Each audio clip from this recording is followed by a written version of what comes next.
Okay, we are going to continue our study here of the scientific method by going through this here worksheet and looking at some different experiments that have been set up and answering some following questions. So the very first thing here I need you to do is to go into Canvas and pull up the document that says Scientific Methodology, the Heart of Science. So take a minute to do that, and the sub will pause this video to give you a couple minutes to do that, and then we will get going. Now that you have your worksheet here opened up, we're going to look at a few people that have been important to biology and the study of things in biology, and we can use them to better understand how the scientific method works. The first guy we're going to look at is a guy by the name of Francisco Redi. In 1668, Francisco Redi proposed a different hypothesis to explain the specific example of maggots that appeared on spoiled food. If you read through the thing at the top, okay, it was believed for many, many years that life could just spontaneously generate from nothing. Okay, we now think that's kind of crazy, but Redi is the first guy to offer proof that spontaneous generation did not occur. Okay, now as we go through here, you can see he observed that maggots appear on meat a few days after flies had been seen on the food. He inferred then that the flies had left behind eggs too small to see. So instead of the meat turning into flies, which would be spontaneous generation, he is saying no, the flies laid eggs, and those eggs hatched and became new flies. Now, he set up an experiment to test this. You can see here he had two sets of jars. He had one that was uncovered and another one that was covered. You can see in the experiment that only the uncovered jars, only the flies only had access to the uncovered jars. You can see the before and after. In the uncovered jars, maggots formed, but on the covered jars, no maggots appeared on the meat. Okay, so what can we conclude? What conclusions can we draw here? Well, very simply, and I'm going to just simply do some typing here for you guys. If we look at this, with the flies only landed on the uncovered meat, and they only appeared on the uncovered meat. So what conclusions can we draw for that? Well, pretty simply, since only the meat, in the uncovered jars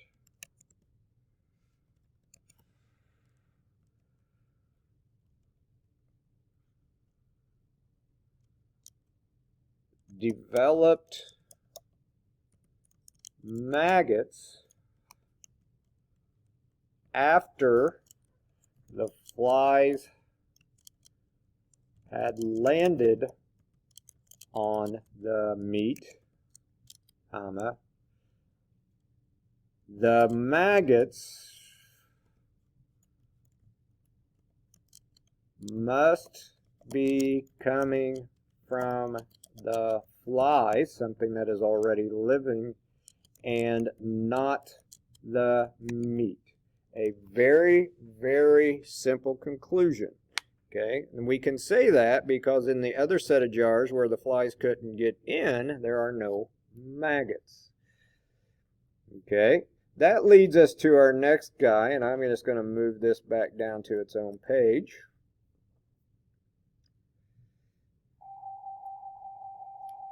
In the 1700s, another man an Italian by the name of Lazzaro Spallanzani, designed a control experiment that showed that life did not arise spontaneously from food. So he built on the work of Reedy. He inferred that some food spoil because of growing populations of microorganisms. So we're going to fill in the information requested below. So in this case, we're going to look at a controlled experiment and see if we can identify the different parts. Now, we said that an experiment always has an independent variable and a dependent variable. A controlled experiment always has an independent variable and a dependent variable. So we have to look at the two different flasks here. Both flasks contain meat broth. Both flasks were boiled. One, the one on the left, was left open. The one on the right, however, was sealed shut. He melded the top together. He let both of the flasks sit out over several days, and after several days, he noticed that the flask that was left open had microorganisms inside it. However, the one that was sealed shut did not have any of these living creatures.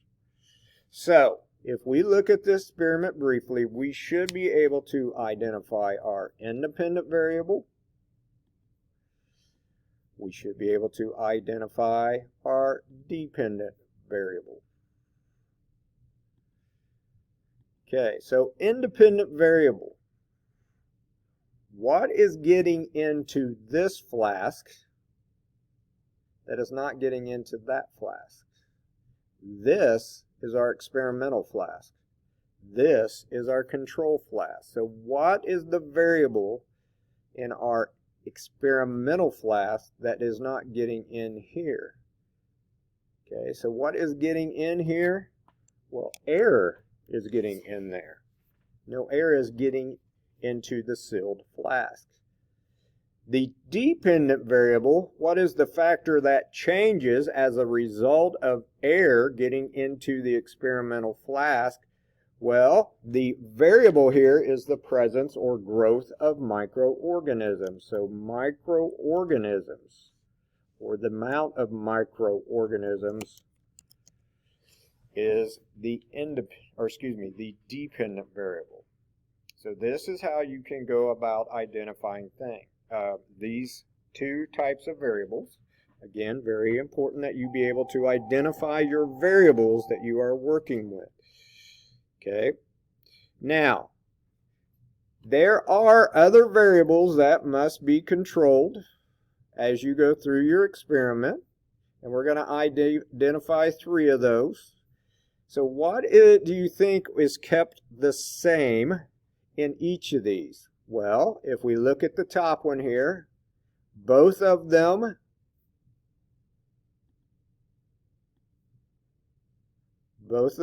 are having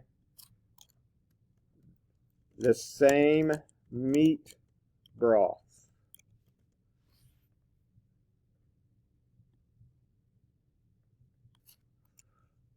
Boiled at the same temperature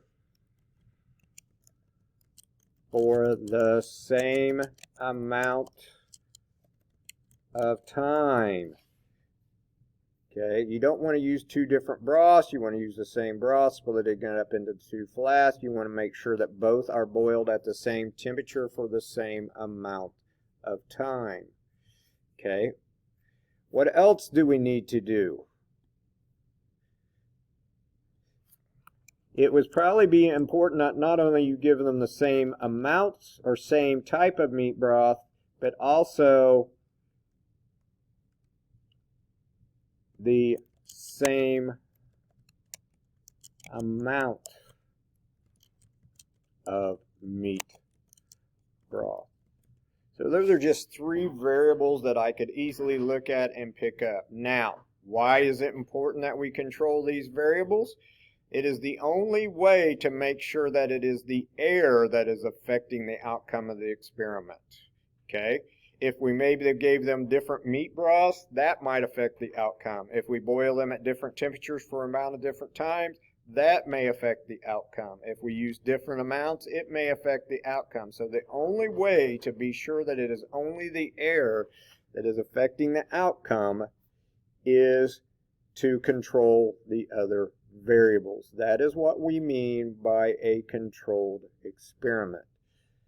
That gets us down here to our last guy I want to talk about, Louis Pasteur. You probably have heard about something called pasteurization before. That's where it comes from.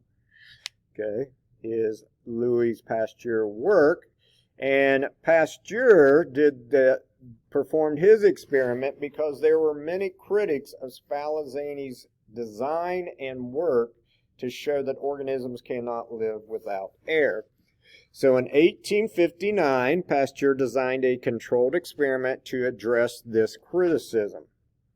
So we're going to go through his and answer these few questions.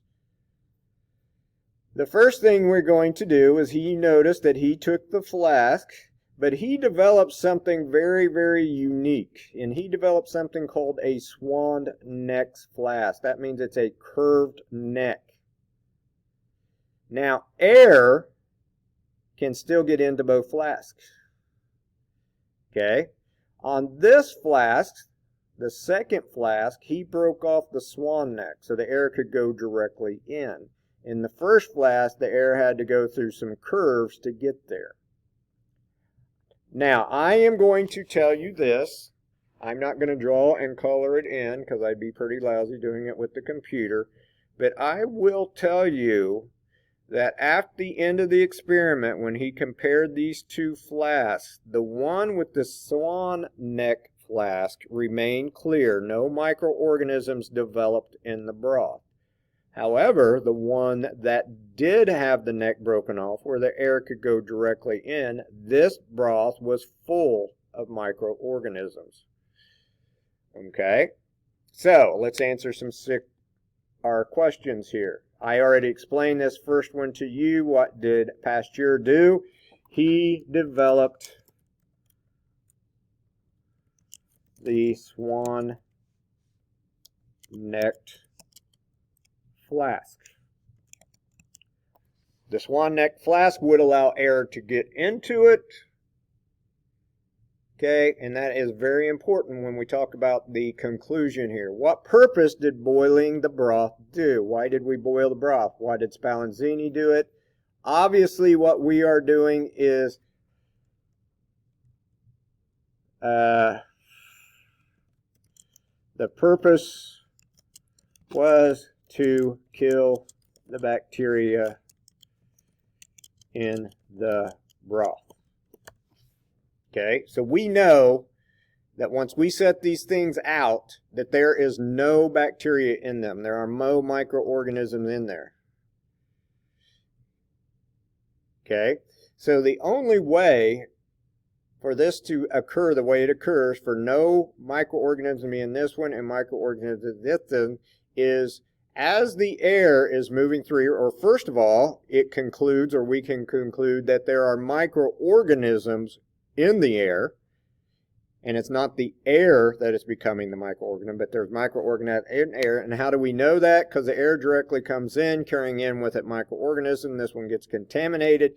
This one comes in, but because of the curved nature of the neck, the microorganisms get stuck in the neck, and even though the air is making it to the flask, none of the microorganisms are. Okay?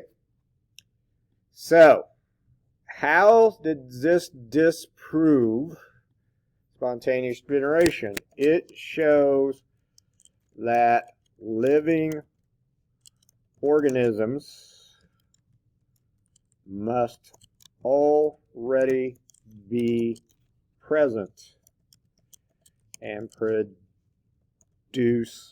more organisms, microorganisms.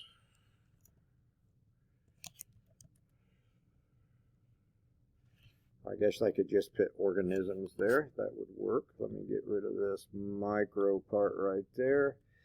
Okay, today we use the process of heating liquids. I mentioned this earlier. What is that process called? It's named after Louis Pasteur, and that process is called pasteurization. That is what we use for things like milk. And that'd probably help if I put